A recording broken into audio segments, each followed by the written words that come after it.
नमस्कार। UP triple SC की तरफ से 3 बहुत ही जबरदस्त और अहम नोटिसेज आए हैं। आज के इस डिटेल्ड एनालिसिस में सीधा काम की बात होगी। मंडी सचिव का फाइनल रिजल्ट आ गया है, वन रक्षक की मेडिकल लिस्ट जारी हो चुकी है और प्रवर्तन कांस्टेबल के डीवी यानी डॉक्यूमेंट वेरिफिकेशन का अपडेट भी सामने है।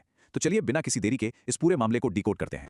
आज की चर्चा का रोड मैप बिल्कुल क्लियर है। नंबर 1, मंडी सचिव का फाइनल रिजल्ट। नंबर 2, वन रक्षक मेडिकल लिस्ट। नंबर 3, परिवर्तन कांस्टेबल का डीवी अपडेट। और आखिर में यूपी ट्रिपल एससी के कुछ अपकमिंग नोटिसेज जिन पर नजर रखना बहुत जरूरी है। स्टेज 1, मंडी सचिव का फाइनल रिजल्ट।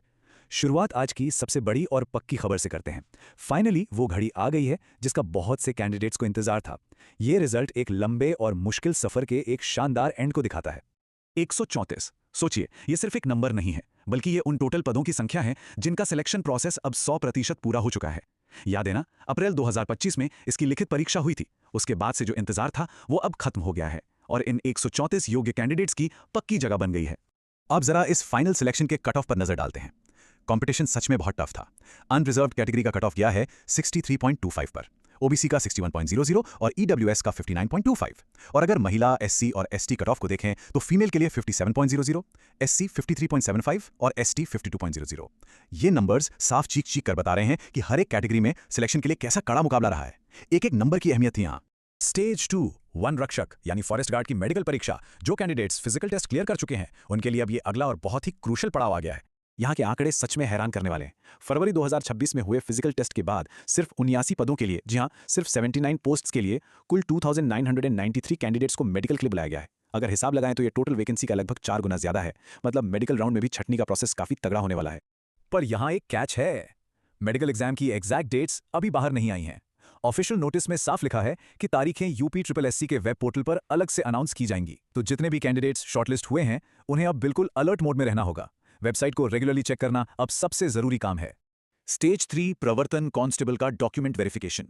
चलिए अब बात करते हैं उन कैंडिडेट्स की जिन्होंने अपना सफर तय करते हुए डॉक्यूमेंट वेरिफिकेशन यानी डीवी राउंड तक अपनी जगह पक्की कर ली है। अगर इस पूरे एग्जाम के टाइमलाइन को ट्रेस करें तो आयोग का एक प्रॉपर सिस्टम समझ में आता है।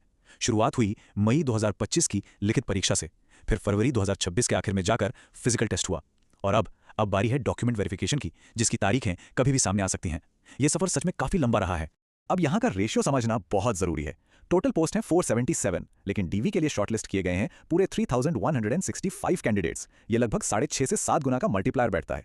इसका सीधा सा मतलब क्या है? यही कि ये डीवी राउंड सिर्फ एक फॉर्मेलिटी नहीं होने वाला। फाइनल मेरिट लिस्ट में आने के लिए अभी बहुत बड़ा फिल्टर लगेगा। इसलिए एक एक कागज का बिल्कुल परफेक्ट और तैयार होना इस वक्त सबसे ज्यादा जरूरी है। स्टेज 4, आगे का रास्ता और अपकमिंग नोटिसेस। इन 3 बड़े अपडेट्स के बाद अब आयोग के पिटारे से आगे क्या निकलने वाला है? जिन चीजों का अभी सबसे ज्यादा बेसब्री से इंतजार है उनमें सबसे ऊपर है जूनियर असिस्टेंट। 3284 पदों के लिए जो रिवाइज्ड आंसर की आनी है वो लिटरली किसी भी दिन किसी भी वक्त जारी हो सकती है।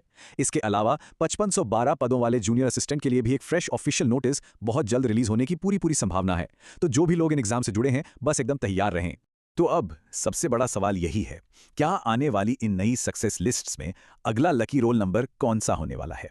आज हमने जो भी देखा उससे एक बात तो क्रिस्टल क्लियर है कि सही दिशा में की गई मेहनत और थोड़ा सा धैर्य हमेशा रंग लाते हैं। जो प्रोसेस आज कुछ लोगों के लिए खत्म हुआ है, कल वो कई और लोगों के लिए शुरू होगा। क्या अगली लिस्ट में कोई नया नाम इतिहास रचेगा? सोचते रहिए और अपनी तैयारी को धार देते रहिए। आज के इस एनालिसिस में जुड़ने के लिए बहुत बहुत शुक्रिया।